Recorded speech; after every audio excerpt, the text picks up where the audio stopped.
Welcome to Ain't Slayed Nobody.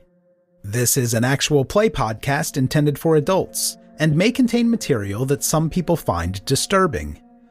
Please see the episode notes for content warnings, and listen with care. Hey, this is Cup from Ain't Slayed Nobody, asking you to join our Discord chat community. This is a fantastic group of people, and it's the best place to talk about the show, tabletop gaming, and anything else that's on your mind.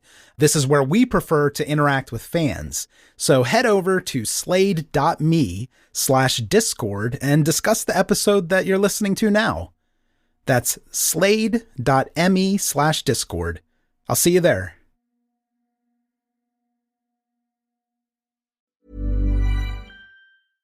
This episode is brought to you by Progressive Insurance. Do you ever think about switching insurance companies to see if you could save some cash? Progressive makes it easy to see if you could save when you bundle your home and auto policies. Try it at Progressive.com. Progressive Casualty Insurance Company and Affiliates. Potential savings will vary, not available in all states. Okay, so it is the dawn phase. After that very eventful night phase, let's take a look at what we have to do for the dawn. And the first thing is we have to collect rewards if a threat was resolved, and indeed you did resolve Fig's Pigs. The reward options for Fig's Pigs are Obert Fig's Butcher Knife, that's that great big long one, added to your personal quarters. A large baking peel with the shape of a pig carved into it, which you would add to your personal quarters. A holy symbol of Mock, describe it, add it to your personal quarters, and then tell the keeper to unmark the mask of the pig if it is marked, so you can do the mask of the pig again when investigating any threat. Or there are two options for a memento from the investigation. Ask another hunter what it is, and then add it to your personal quarters. So who wants what? Did we use the mark of the pig? Yeah, that's the one where you had a dream about Mock, and you talked about riches, status, or blood. Mm-hmm. I'll go last because I didn't really work on this mystery. I kind of want that symbol, that holy symbol.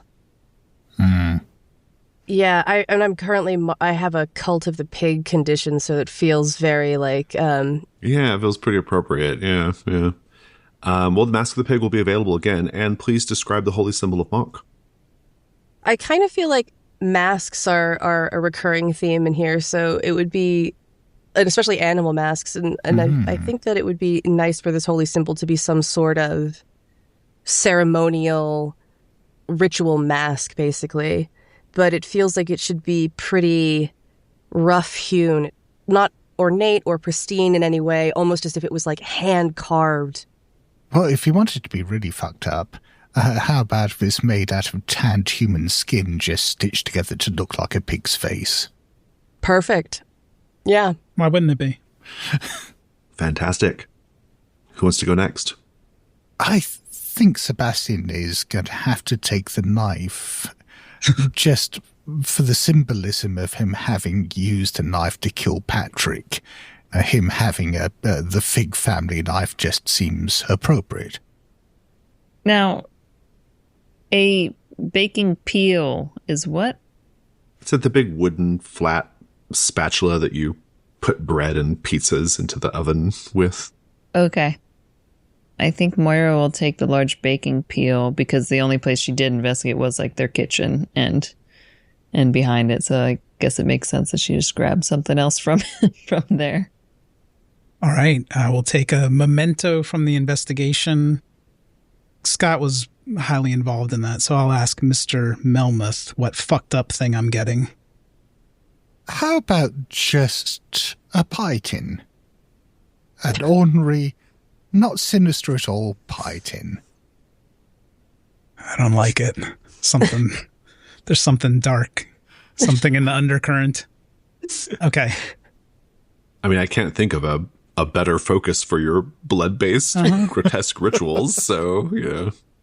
Well, I did put in parentheses, nothing sinister. Second parentheses, yet. Yeah, exactly. Oh, man. Jason, can I actually ask you a mechanical question real quick? Mm-hmm, sure. One of my moves, Soaked in Blood, do you want me to, declare that before I intend to use it, or can I retroactively use it? This is the one wherever I lash out with gratuitous violence, I can clear emotional conditions. Yeah, I think that's really terrific.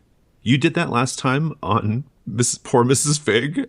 That's what I was going to ask about, yeah. Yeah, so you can go ahead and remove all emotional or psychological conditions as you wish, which I think would be at least 2 of them.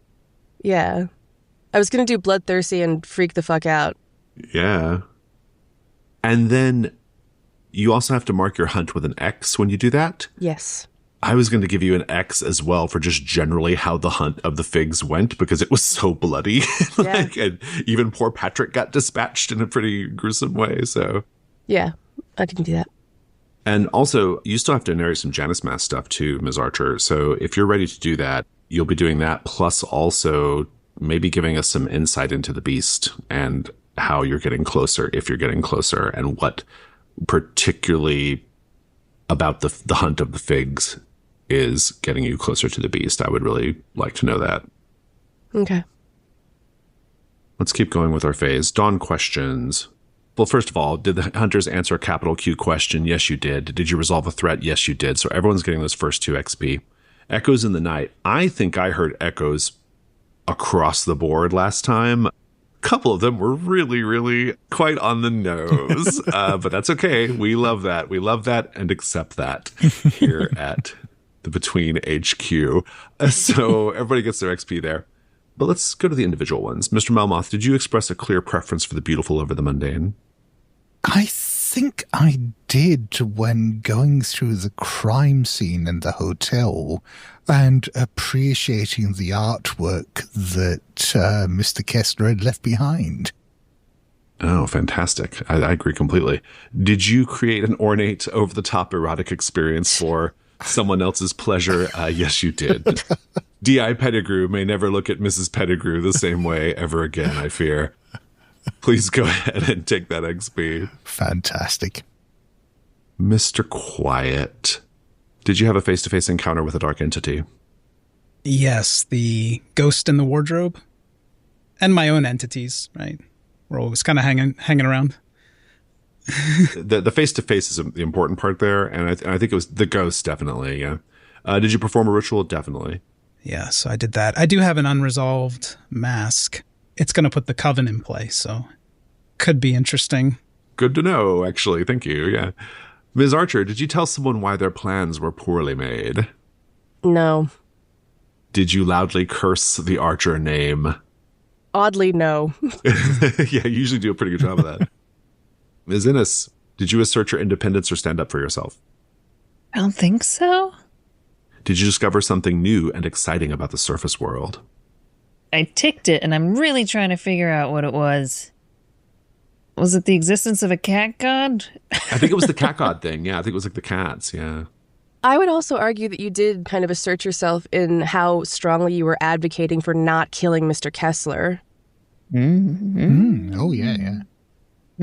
Is it standing up for myself or for him, though? Kind of by proxy yourself, because I think you saw something of yourself in him and the way that Miss Archer kills monsters. That's true. Yes, we are the same.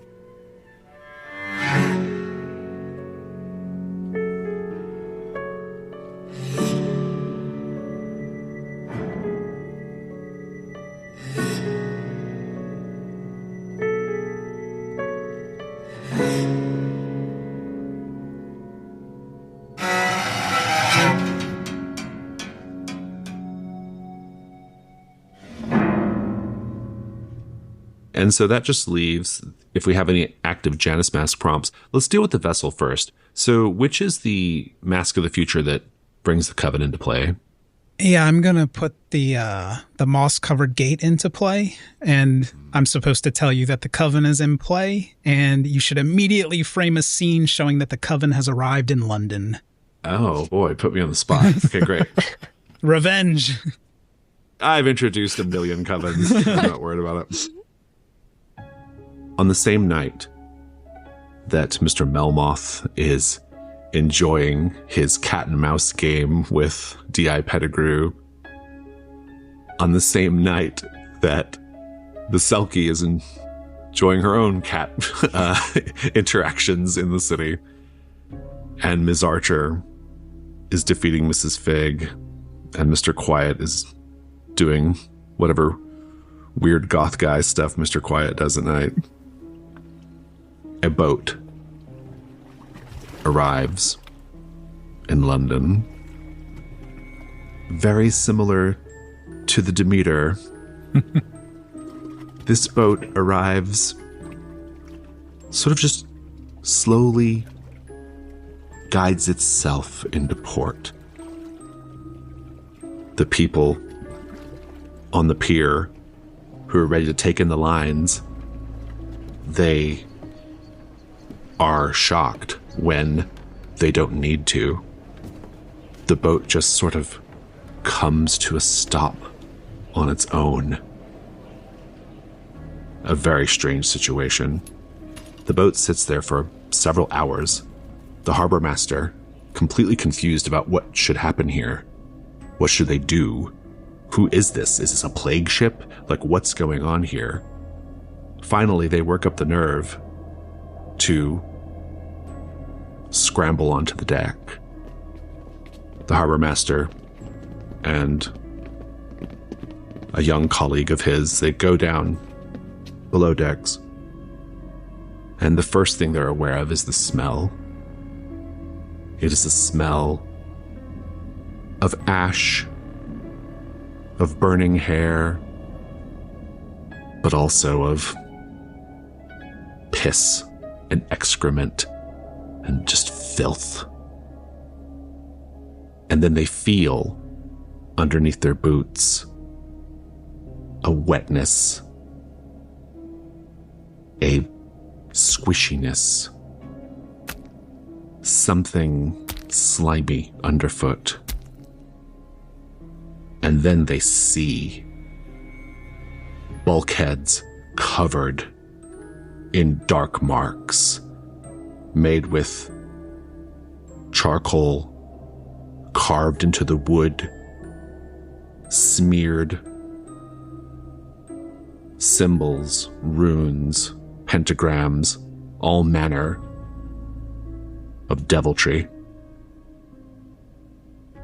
Blessedly, they won't taste anything, but they will hear from behind a closed door.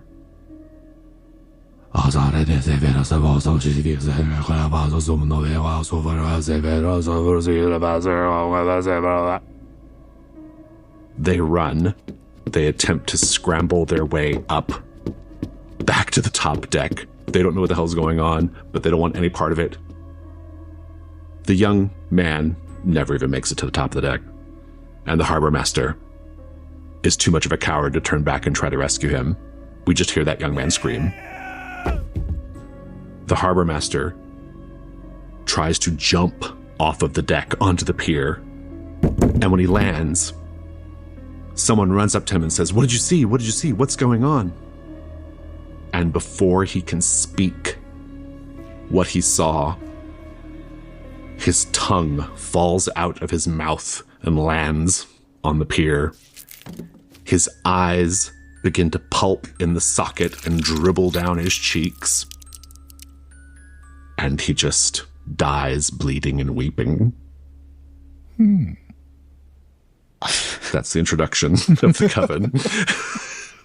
Sorry that you couldn't think of anything on the spot. Damn, that was incredible. That said, I'm not going to actually introduce the threat until next time. I'm introducing a different threat today, but we get to spy them for now. That was a great intro. My God, they sound so spooky. Yeah, they're the worst. Let's keep going with these Janus masks. So Viola Archer and Vincent Archer were always incredibly close, as twins often are. After they learned about the truth behind the death of their mother, they became even more insular. They started to build up walls around each other, even against their family, as they had gone to people that they thought were their allies and asked, "Did you know? Why did this happen?" And the only answer that they ever got was, "This is just how it has to be." And so they began to not plot, but they they started to hope, I suppose, that they would be able to help each other and they would be able to escape. And then at some point, Viola fell gravely ill. It was touch and go. They weren't sure. None of them were sure if she was going to survive or not. Vincent tried to stay with her as much as he could, but obviously his duties as a hunter, the future of the Archer family, took him away quite a bit. And eventually, Viola's fever broke, and there was relief throughout the household because she was the future of the bloodline. And there was a moment when she woke up from that kind of hazy place that you are when you're deep in sickness, and she saw her brother standing over her, and he leaned in and he smiled, and he had that look on his face that she recognized as resolve and determination. And he said, "Take heart, sister. I will earn us our freedom." And she kind of fell back into that sickness haze again. And the words kind of stayed with her, and she was mulling them over. And that same day, in the evening, it finally clicked what he must mean.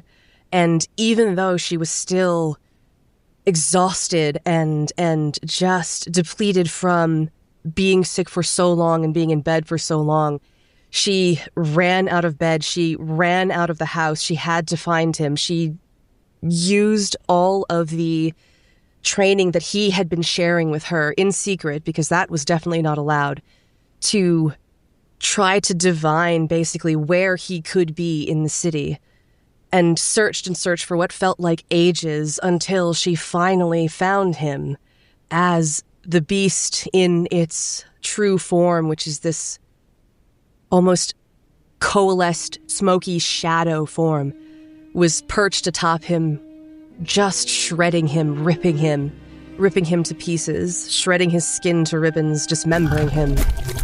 And something took over her. This was her only ally. This was her brother. This was a part of herself. They were two halves of a whole. And so she charged the beast without thinking. And she had never practiced any of the things that Vincent had taught her in any real scenario. And so her fighting was clumsy, but it was furious. But it wasn't enough to keep the beast from going after her as well. And at one point, it rears back with its claws and rakes these like deep cuts across her chest. She goes flying back.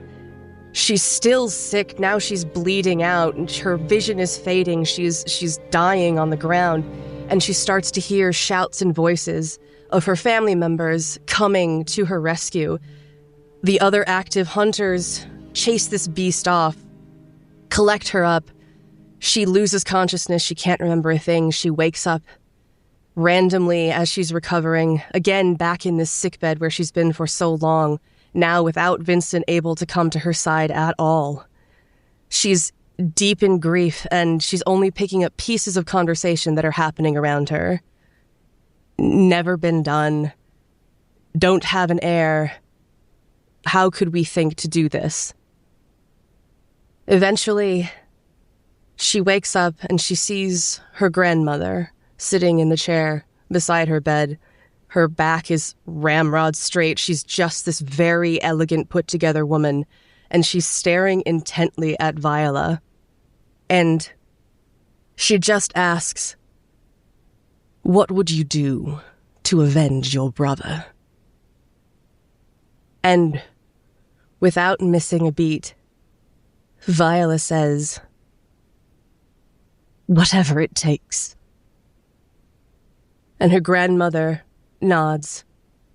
And that begins this process in Viola of turning all of the grief over the loss of her brother into this white-hot rage that will power her for most of the rest of her life. And the next day, her blood is added to the Schadenlicht, and her formal training as a hunter begins. Wow. Fabulous, thank you. Wow. Let's take a look at the beginning of our day phase. Brand new day. I think I'm actually going to advance time a little bit. The initial outburst of violence from Mr. Kessler he seems to have gotten it out of his system, and the attacks are becoming, and the appearances are becoming less frequent. But there are appearances. You know he's still somewhere in the city, and he's still a problem. And also, Aberdeen Kessler is still in the city. And Aberdeen Kessler, in the ensuing, I'm going to say weeks have passed. In the ensuing weeks, Aberdeen Kessler has made a number of visits to Hargrave House, theoretically to venerate Mr. Melmoth in his way, but he also seems very intrigued by Mr. Quiet, who I gave the second son condition to. Last time Mr. Kessler, the senior, he expressed a keen interest in the entities that surround Mr. Quiet. He and his colleagues seem to be conscious of those entities. And so, yeah, there's something going on with Aberdeen Kessler. Several weeks have passed, and that's the situation with the Cursed. It's still a problem. The beast has still been seen around the city, and you're going to have to deal with it eventually. And we also have a brand new threat that introduces itself here. It is called the Emerald Orchid.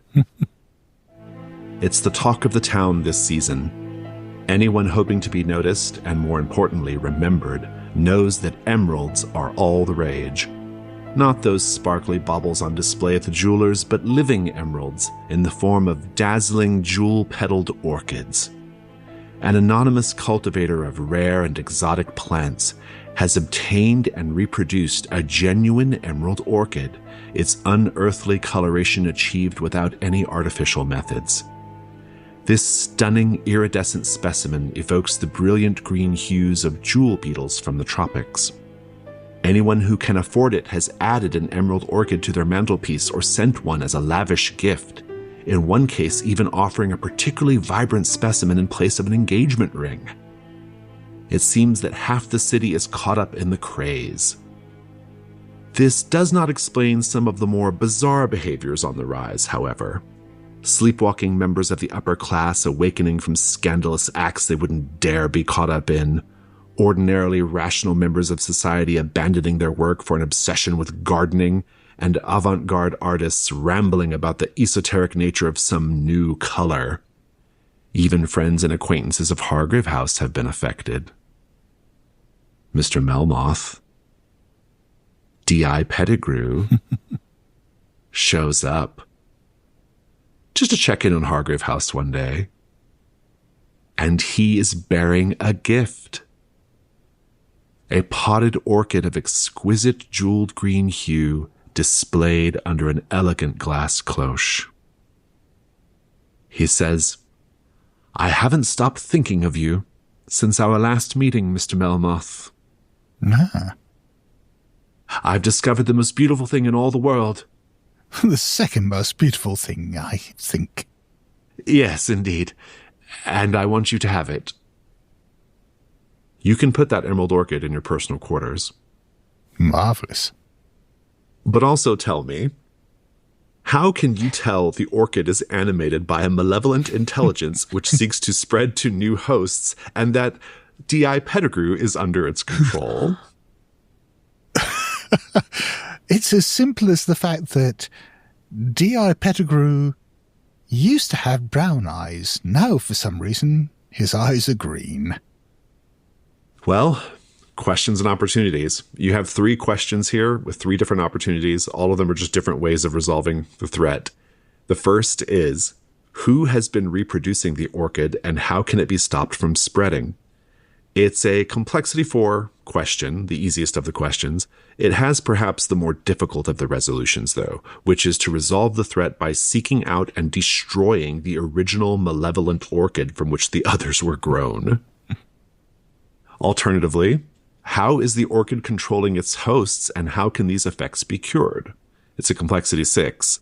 Resolve the threat by studying the behavior of those affected by the orchid and creating an antidote. Finally, the most complex question. How can the secret properties of the orchid be harnessed? That's a complexity 8. The opportunity is to resolve the threat by distilling the essence of the orchid into a useful form.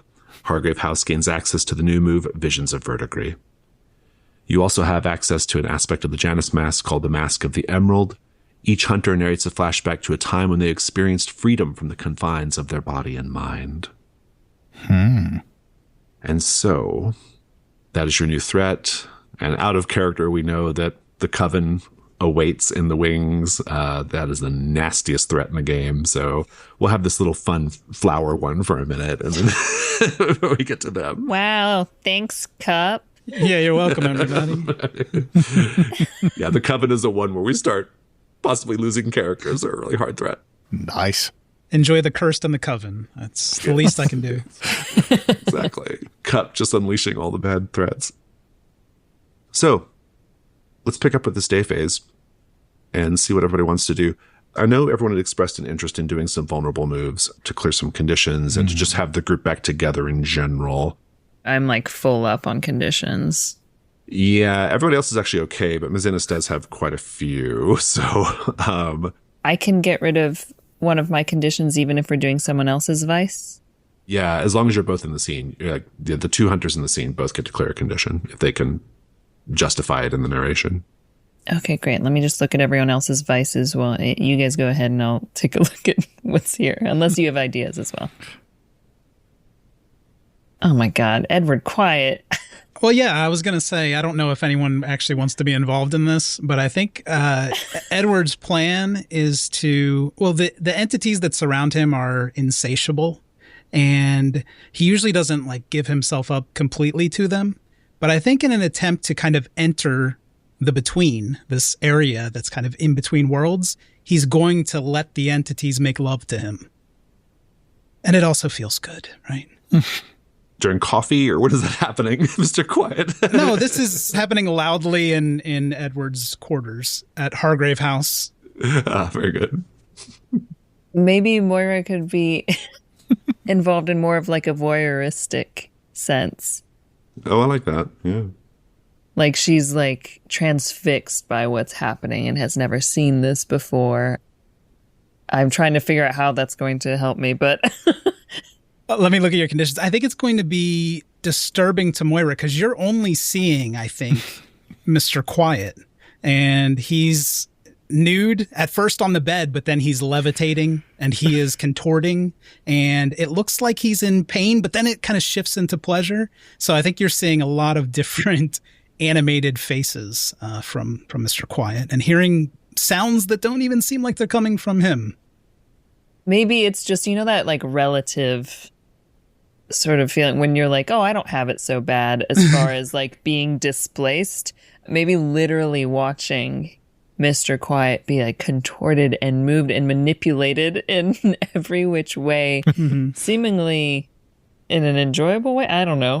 Mr. Quiet seems to be aware of what's happening, kind of puts into perspective that maybe everyone is a little displaced and I want to role play this. I want to see as much as we're all comfortable seeing of Mr. Quiet do his thing and Moira's reactions. Yeah.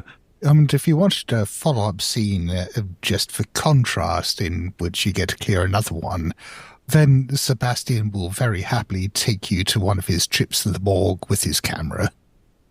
Okay. Yeah, let's do that. It's the worst Little Mermaid story ever. It's truly awful. No one wants to be a part of this world. What are your thoughts, Ms. Archer? Scott, I know that I feel like we've been doing a bunch of scenes together, but I wonder if you might be willing to do one more. Of course. Probably over the course of their friendship. There are various times when Viola just kind of like appears home with a bottle of something expensive that she doesn't really talk about where she got, and then probably offers some to Sebastian and just kind of talks at him. Sure, yes. Love that. That sounds good. Okay, so we got a couple of scenes lining up, maybe 2 or 3 scenes really lining up, so that's great. What about the actual investigations? Oh, right. I want to be thinking about like what is everyone thinking as far as the threats go? Yeah. How does everyone feel about a trip to Kew Gardens? Yeah. Do we have something that pointed that way too? No, I was just thinking in terms of general research. Plus, it's a lovely place to go. It's the first location on the thread, so yeah, I'm delighted. Oh, for the Emerald Orchid? It depends on what happens with Mr. Quiet's session, because he is trying to get glimpses into what's happening with Mr. Kessler, the younger. Yeah, absolutely. Yeah, I think that'd be great. Okay, so you're thinking this might turn into Rites of Salt and Smoke? Yeah, yeah. Did I miss Kew Gardens? Where is that? Scott was just inferring, but see. Correctly inferred that Kew Gardens is an important location in this one. I see. Yeah, I'm down to do that. That sounds great. Yeah, that sounds fun. That'd be a fun thing. I think she's still always looking out for signs of Mr. Kessler. So I think she's still, like, even while going to Kew Gardens, still just going to be keeping an eye out for that. But it'll be a nice little Hargrave House trip together. Yeah, Ms. Archer, what do you think? In the spirit of the group scene, she will also go to Kew Gardens. Even though I can't think of a single reason why Viola Archer would go to a garden. I just trying to imagine Miss Archer figuring out a way to knife fight an orchid. So that's how that goes. Yeah. People being possessed, like, she'll figure out someone to punch. Mr. Quiet, I'd be happy to give you Rites of Salt and Smoke as a follow-up to the vulnerable move scene with you thrashing about. Mm-hmm. And then if you want to also join the group, you can, or if you want to do something different. So I can show up late depending on what happens. Yeah. I think what I want to know really to start, Ms. Innes, is what causes you to look into the keyhole of Mr. Quiet's room in the first place? It's the noises. Clearly, there's a disconcerting amount of noise coming from Mr. Quiet's room.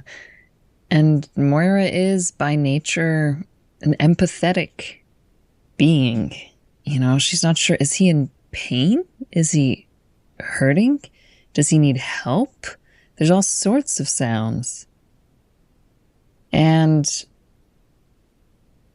I think she just, her curiosity cannot be stopped. It is her biggest vice, some might say, is that she has to follow it when she hears it. And so there she finds herself with her eye glued to the keyhole. And when she realizes, I think, what she's seeing, which I don't know if Cup, you want to describe that. Do tell us, Mr. Quiet. At one point, as you're looking through the keyhole, Mr. Quiet it's like a guttural moaning sound coming from him. And it's clearly, maybe not clearly to Moyra, but clearly the entities are experiencing pleasure through his voice. And I think when that takeover happens, his head kind of snaps toward the keyhole and he's staring at you. And maybe at that moment, his little pet spider crawls through the keyhole. Oh. A little hairy bit touches your eye. Oh my God. That's so upsetting. For me, Josephine. Sorry. Okay. I think Moyra, though, it's like, oh, there's this little creature. I think when she like clocks what she is seeing, it's one of those things where she knows she shouldn't be watching, but she can't help but stay where she is. And I don't think that Moyra has experienced that kind of intimacy in a very long time. In a very, very long time. Not to say that she never has. I just think it's. Yeah. I think it catches her by surprise, and so she finds that she's like glued to the door, watching, and it's almost as if she is seeing what's happening. At first, it starts with concern and seeing what's happening in his body, and then realizing that it's enjoyable for Mr. Quiet, and maybe it somehow becomes enjoyable for her in some way, watching this moment, having that sort of intimacy. It does ground you in some way as well. And I think that is actually what helps her feel a little less displaced in this world, where she almost shares in this with Mr. Quiet. And I think the entities will pick up on what you're feeling, and they're almost pressing you into the door. Oh my god. Like inviting you in. They're inviting you to watch. Yeah. I love that anyone walking by in the hallway would just sees Moyra glued to the door with her eye against it, just like nails like clutching the door. As the spider crawls down her back. Yeah. I'm just imagining Sebastian walking past to get himself a cup of tea, seeing this, just smiling to himself and walking back to his room. Yeah, just like heavy breathing. Like, Mr. Quiet, because it was your vice, you get to either stumble on a clue, maybe something that Moyra stumbles onto in the middle of watching this, or you can invite Moyra to ask you a question about the past. I'm not sure how that's going to work in this scenario, but... Where'd you get that scar? Yeah. She's just hollering through the keyhole. Yeah. I think that's a lot of fun, but I do think that since Edward was trying to make a connection with this kind of liminal space or whatever's happening with Mr. Kessler, that finding a clue or having Moyra find a clue through like the entities now surrounding her would make a lot of sense. Mm-hmm. Why don't you both work on what that clue is then together? And when you're ready to share it with us, let me know. And it can be for any of the active threats, so keep that in mind. Mm-hmm. Why don't we cut over to Mr. Melmoth and Ms. Archer? I know the two of you wanted a scene together, correct? Well, I don't know if Mr. Melmoth wanted one, but Ms. Archer did. No. Again, this might be something that has happened a few times in the past, but just probably the evening before they go to the gardens, just in the salon, wherever there's a big fireplace where they can kind of just be sitting in moody light, sipping on some expensive liquor. And maybe they're even discussing the orchid a little bit. And I think Viola will just kind of casually ask, "Are you a student of botany, Mr. Melmoth?" I must admit I do have a fondness for orchids. Ah. Are you by any chance familiar with the Lamiaceae family of plants? Not that I'm aware of, but you might have to jog my memory. Well, most of the members are unremarkable. I suppose a few have culinary uses in cuisines around the world, but there are a few that have remarkable abortifacient properties. Ah. In the hands of a skilled apothecary, they could terminate any pregnancy. Very useful. Indeed. And even more useful. There is a very clever hedge witch who has been perfecting a recipe for an elixir, a potion, whatever you would call it, that involves several members of that family.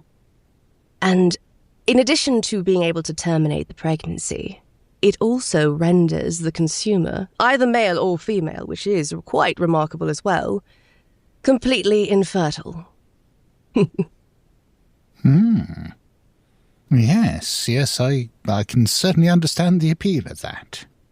Indeed. I believe that there are several ladies of the night who find it incredibly useful. But in fact, all living members of my family, unbeknownst to them, have also consumed that potion. Would you by any chance have had a hand in this consumption? All the hands, Mr. Melmoth. It was my hand indeed that poured and served the concoction to my family. They do not yet know, so please, keep this secret if you would. So, at your hands, the archers find themselves with empty quivers. Indeed. It is the first in my plan to ensure that all archers must die. She takes just like a huge swig of this she's not even savoring it, she can't even taste it, she's just throwing it back. Sebastian just toasts you. To family. To family, Mr. Melmoth. Fantastic, thank you. That's good. I think that's probably the best joke so far. Yeah, great job. It's good. Fantastic. Well, certainly that was confessing sins. Do you want to make a case for clearing conditions here? Well, Sebastian only has most beloved at the moment, which can't be cleared by this. Oh. True indeed. Do you think you're clearing Cult of the Pig somehow, Miss Archer? The only thing that I was thinking was that because this is like family stuff and because the Figs were like very family, and the last encounter that she had with Mrs. Fig was kind of spurned on, that aggression was spurned on by the disregard for her own family's things. Oh, sure. Yeah, I'm into that. Oh, yeah, I like it. That's good. Yeah. And you get to either stumble on a clue or invite Mr. Melmoth to probe further with your interesting backstory. Do we want clues for, because the orchid thing, I feel like the more complicated, not to metagame too much, although I am doing that right now. This game was designed for metagaming. Please metagame. Amazing. Yeah. Probably a clue? Yeah, a clue for the cursed, maybe? Okay. You all will have a lot of clues for the cursed. Speaking of clues for the cursed or other threats, Mr. Quiet, what did you all come up with? So I was thinking that as Ms. Innes is looking through the keyhole, that she has view of the mirror that's in Mr. Quiet's room.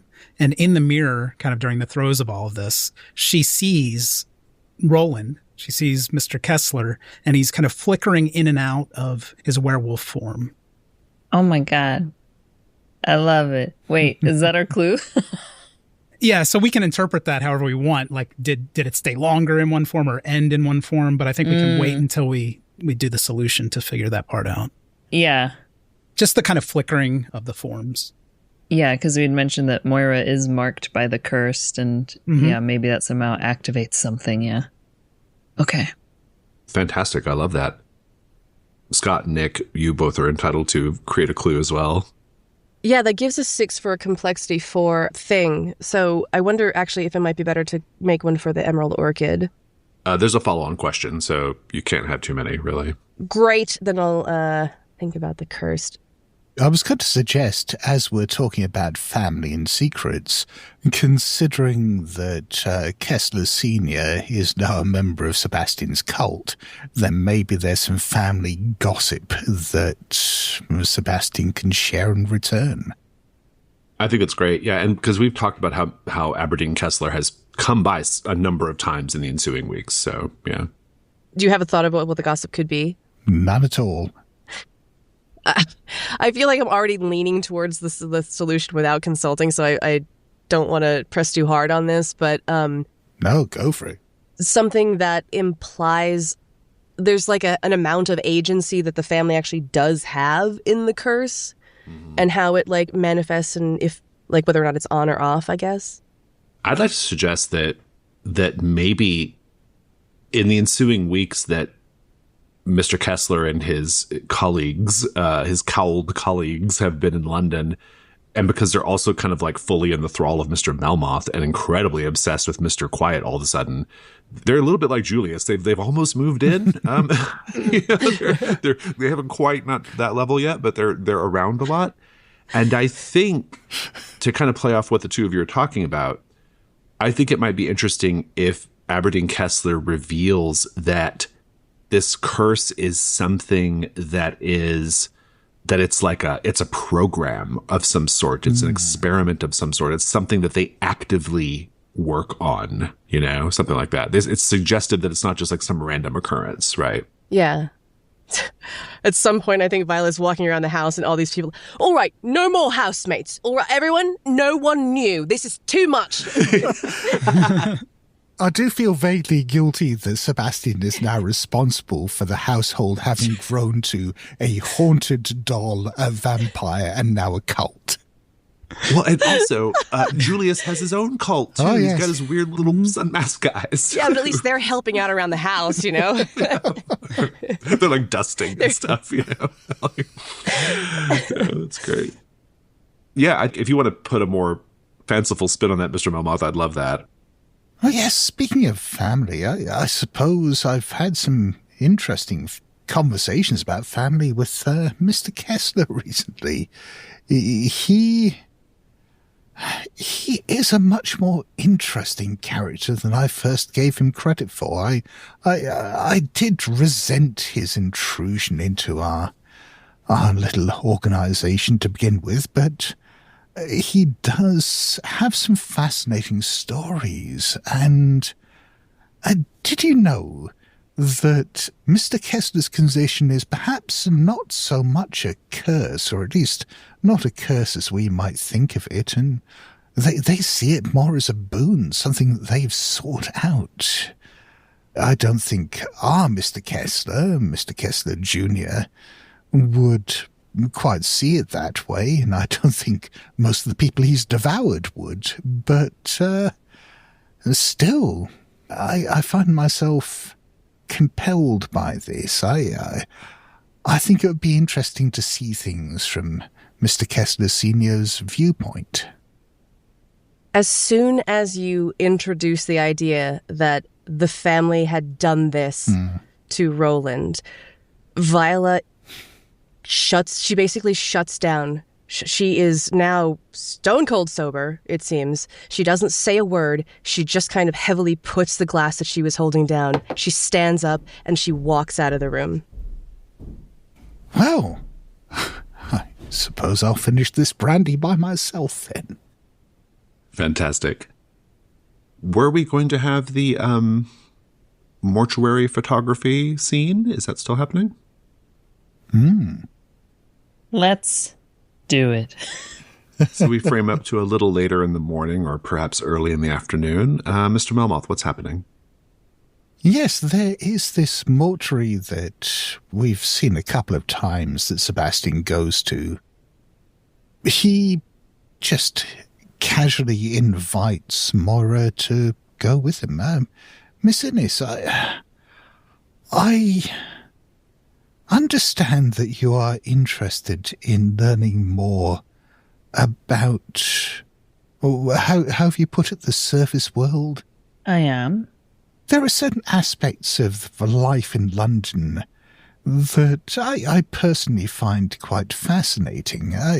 You are very welcome to join me if this interests you at all. I would be very interested. Good. You can carry the tripod. Okay. And yes, with that, we'll make our way down to the mortuary. I can't imagine this is a particularly pleasant place in these days before refrigeration. The smell is dreadful. I suppose it is.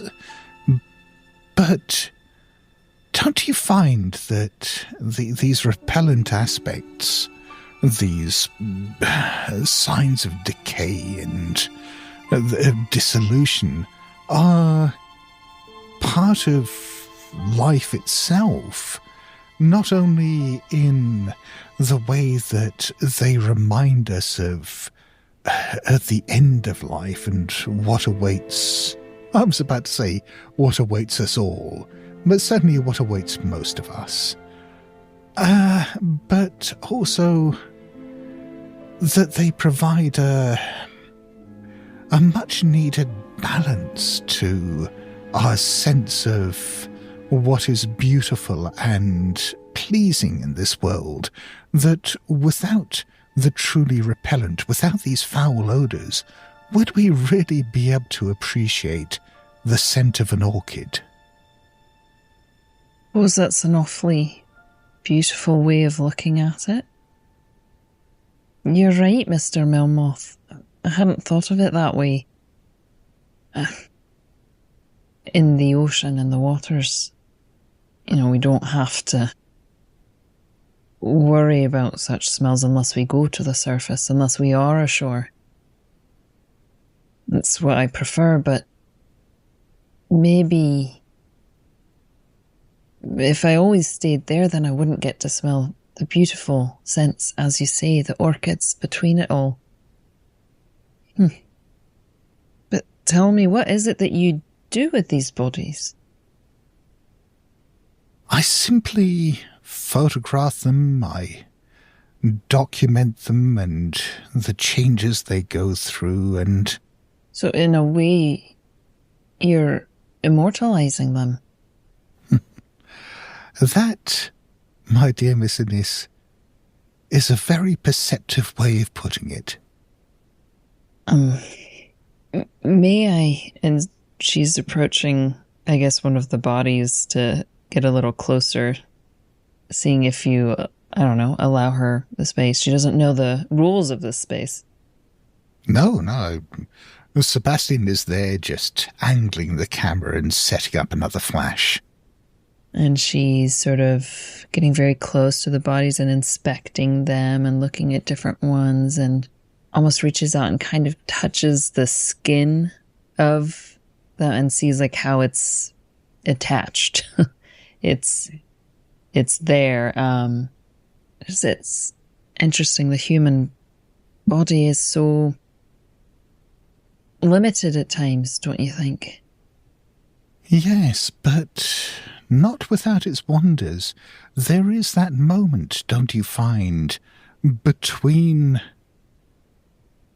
death and final dissolution, the moment that we're looking at with these poor unfortunates here, where the life and the blood has left them, leaving them with skin like ivory. Can I suggest something that, you can tell me that's a stretch? If you want, you can say, But I was thinking, maybe as I'm looking at one of these, I noticed that there's Moyra notices little scratch marks on the arms or on the hands of it that look an awful lot like little cat claws and scratches of a cat owner. And she's looking at them, and I think it's because she's been so in tune with a lot of cats recently. As she's looking at their hand, she can't help but look back, maybe at a low-hanging window, and notices that there's a cat peering in, staring at this body that is laying there. It seems that this one is missed. Should we all be so lucky when we pass? Thank you, Mr. Melmoth, for showing me this new perspective. In so many ways, she says, motioning to the camera. I will leave you to it, though, unless you have anything else you'd like to show me here. No, I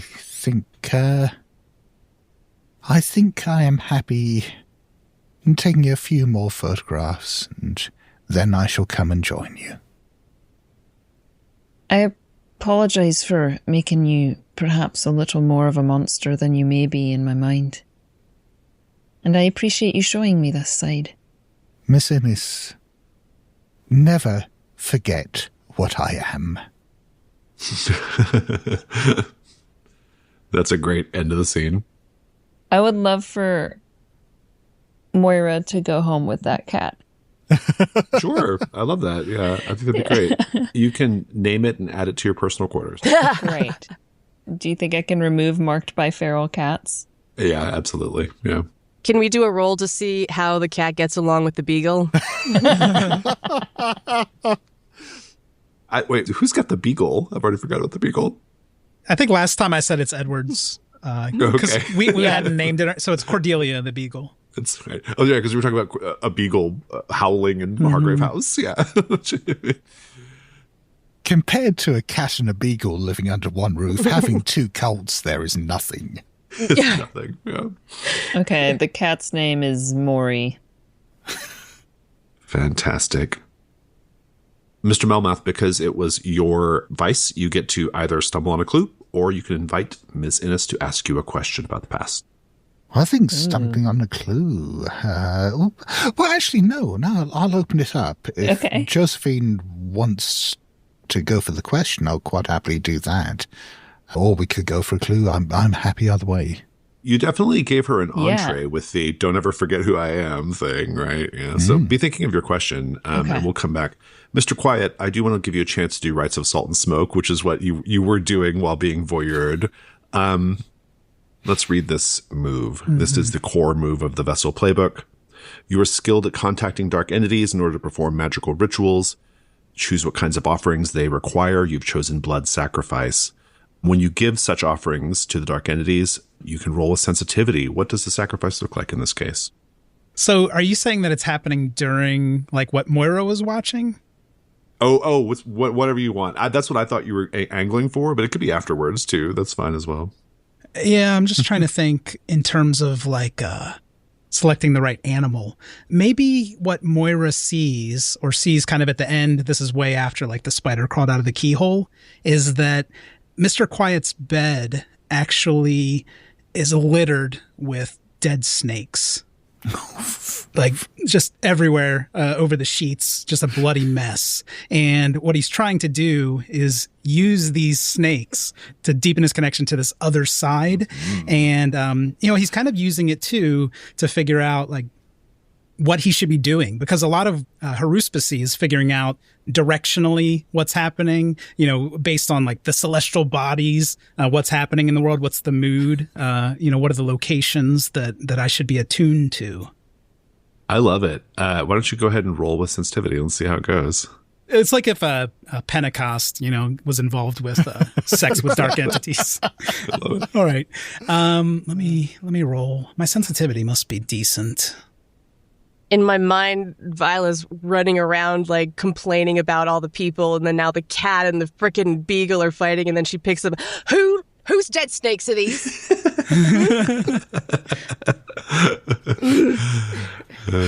Oh shit. With 2 sensitivity, I only rolled a 5. Whoa. Our history of shitty rolls continues.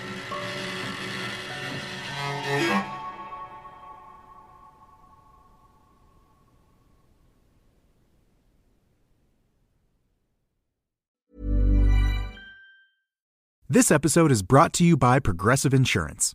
Do you ever think about switching insurance companies to see if you could save some cash?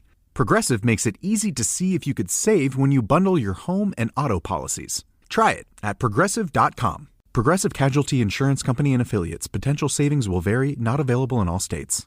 Experience the magic of the holidays with ice skating at Ice and Lights, the Winter Village at Cameron Run. Just minutes from Old Town Alexandria. Enjoy this fun outdoor family experience for a limited time. At night, explore whimsical light displays, snap selfies, and take a spin on the outdoor ice rink. The Winter Village and evening ice skating are open through December 30th. Through February, enjoy daytime outdoor ice skating, warm hot chocolate, and s'mores. Calendars fill fast, so make plans today. See the schedule and purchase tickets at CameronIceandLights.com. Thank you for listening to Ain't Slayed Nobody. For ad-free episodes, lots of bonus content, and special programming, please join our wolf pack at patreon.com/ain'tslayed. Nothing helps the show more than becoming a subscriber. See our show notes for full credits, and help us grow by posting friendly reviews and spreading the word to your friends and followers. Thank you, and good luck out there.